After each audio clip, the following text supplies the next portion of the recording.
પાટણના સાંતલપુરમાં જળબંબાકારની સ્થિતિ સર્જાઈ છે। સાંતલપુર શહેર ગ્રામ્યમાં 15 ઇંચ વરસાદ ખાબકી પડ્યો।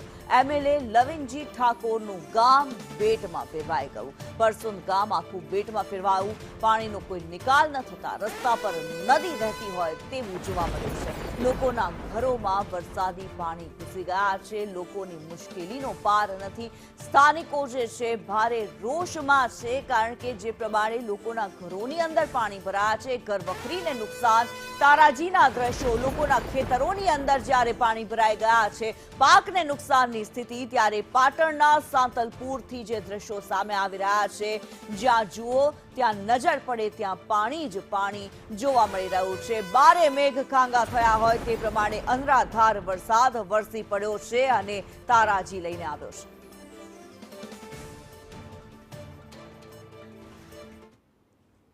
પાટણના રાધનપુરમાં 13 ઇંચ વરસાદ ખાબક્યો। ભારે વરસાદ શીશથી શહેરમાં ઠેર ઠેર પાણી ભરાઈ ગયા। સર્વિસ રોડ પર ઢીચણ સમા પાણી ભરાયા। પ્રી મોન્સૂન કામગીરી સામે ફરી એકવાર સવાલો ઊભા થયા છે। પાણીનો યોગ્ય નિકાલ ન થતા પાણી ભરાઈ ગયા।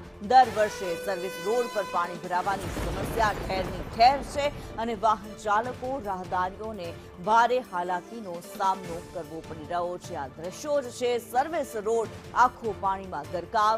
દર વર્ષની આ સમસ્યા છે। સર્વિસ રોડ પર પાણી ભરાઈ જાય છે, વાહન ચાલકોને મુશ્કેલી પડે છે, રાહદારીઓને મુશ્કેલી પડે છે।